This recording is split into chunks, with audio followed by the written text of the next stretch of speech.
कुछ द्वारपाल हो। इसी समय गिरिराज हिमवान उस औषधि बाहुल शिखर पर भगवान शंकर का शुभ आगमन सुनकर उनके प्रति आदर की भावना से वहां आ गए।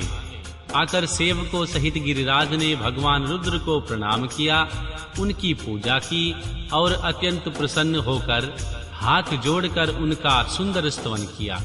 फिर हिमालय ने कहा, प्रभु, मेरे सौभाग्य का उदय हुआ है जो आप यहाँ पधारे हैं। आपने मुझे सनाथ कर दिया। क्यों ना हो, महात्माओं ने यह ठीक ही वर्णन किया है। आप दीन वत्सल हैं। आज मेरा जन्म सफल हो गया, आज मेरा जीवन सफल हुआ और आज मेरा सब कुछ सफल हो गया, क्योंकि आपने यहाँ आकर जो कष्ट उठाया है। महेश्वर, आप मुझे अपना दास समझकर शांत भाव से मुझे सेवा के लिए आज्ञा दीजिए। मैं बड़ी प्रसन्नता से अनन्यचित होकर आपकी सेवा करूंगा।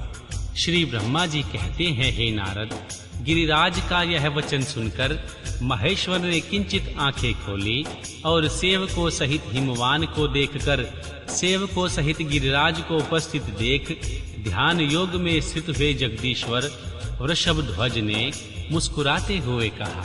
महेश्वर बोले, शैलराज, मैं तुम्हारे शिखर पर एकांत में तपस्या करने के लिए आया हूँ। तुम ऐसा प्रबंध करो जिससे मेरे निकट कोई न आ सके। तुम महात्मा हो, तपस्या के धाम हो तथा मुनियों, देवताओं, राक्षसों और अन्य महात्माओं को भी सदा आश्रय देने वाले हो। द्विज आदि का तुम्हारे ऊपर सदा ही निवास रहता है। तुम गंगा से अभिषिक्त होकर सदा के लिए पवित्र हो गए हो। दूसरों का उपकार करने वाले संपूर्ण पर्वतों के सामर्थ्यशाली राजा हो। गिरिराज, मैं यहाँ गंगा अवतरण स्थल में तुम्हारे आश्रित होकर आत्मसंयक पूर्वक बड़ी प्रसन्नता के साथ तपस्या करूंगा। शैलराज गिरिश्रेष्ठ, जिस साधन से यहाँ मेरी तपस्या बिना किसी विघ्न बाधा के चालू रह सके, उसे इस समय प्रयत्न पूर्वक करो। पर्वत प्रवर, मेरी यही सबसे बड़ी सेवा है। तुम अपने घर जाओ और मैंने जो कुछ कहा है उसका उत्तम फल से प्रीति पूर्वक प्रबंध करो।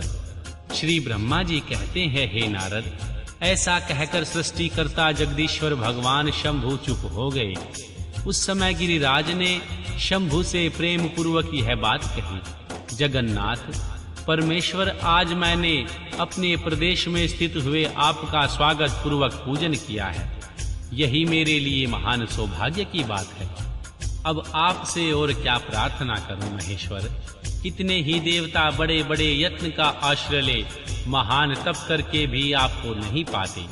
वे ही आप यहाँ स्वयं उपस्थित हो गए। मुझसे बढ़कर श्रेष्ठ सौभाग्यशाली और पुण्य आत्मा दूसरा कोई नहीं, क्योंकि आप मेरे पृष्ठभाग पर तपस्या के लिए उपस्थित हुए हैं। परमेश्वर, आज मैं अपने को देवराज इंद्र से भी अधिक भाग्यवान मानता हूँ, क्योंकि सेवकों सहित आपने यहाँ आकर मुझे अनुग्रह का भागी बना दिया।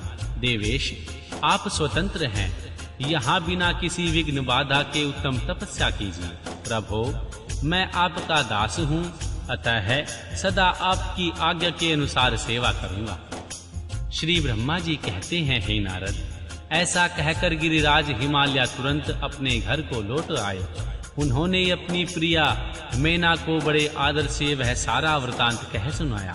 तत्पश्चात शैलराज ने साथ जाने वाले परिजनों तथा समस्त सेवक गणों को बुलाकर उन्हें ठीक ठाक समझाया। हिमालय बोले, आज से कोई भी गंगा अवतरण नामक स्थान में, जो मेरे पृष्ठभाग में ही है, मेरी आज्ञा मानकर न जाए। मैं यह सच्ची बात कहता हूँ, यदि कोई वहां जाएगा तो उस महादुष्ट को मैं विशेष दंड दूंगा। मुने, इस प्रकार अपने समस्त गणों को शीघ्र ही नियंत्रित करके हिमवान ने विघ्न निवारण के लिए जो सुंदर प्रयत्न किया वह तुम्हें बताता हूँ। ध्यान पूर्वक सुनो। अध्याय 11। हिमवान का मां पार्वती को भगवान शिव की सेवा में रखने के लिए उनसे आज्ञा मांगना और शिव का कारण बताते हुए इस प्रस्ताव को अस्वीकार कर देना। श्री ब्रह्मा जी कहते हैं, हे नारद, तदनंतर शैलराज हिमालय उत्तम फल पुष्प लेकर अपनी पुत्री के साथ हर्ष पूर्वक भगवान हर के समीप गए। वहां जाकर उन्होंने ध्यान पारायण त्रिलोकनाथ भगवान शिव को प्रणाम किया और अपनी अद्भुत कन्या काली को हृदय से उनकी सेवा में अर्पित कर दिया। फल फूल आदि सारी सामग्री उनके सामने रखकर पुत्री को आगे करके शैलराज ने शंभु से कहा, भगवान, मेरी पुत्री आप भगवान चंद्रशेखर की सेवा के लिए उत्सुक है, अतः आपकी आराधन की इच्छा से मैं इसको साथ ले आया हूँ। यह अपनी 2 सखियों के साथ सदा आप शंकर की ही सेवा में लगी रहती है। यदि आपका मुझ पर अनुग्रह है तो इस कन्या को सेवा के लिए आज्ञा दीजिए।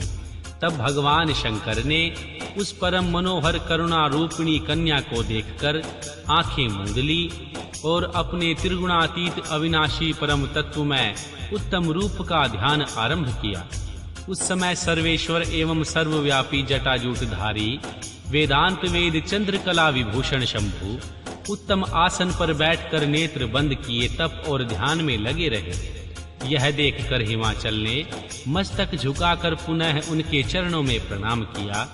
यद्यपि उनके हृदय से दीनता नहीं दिखती थी, तो भी वे उस समय इस संशय में पड़ गए, न जाने भगवान मेरी प्रार्थना स्वीकार करेंगे या नहीं। वक्ताओं में श्रेष्ठ गिरिराज हिमवान ने जगत के एकमात्र बंधु भगवान शिव से इस प्रकार कहा।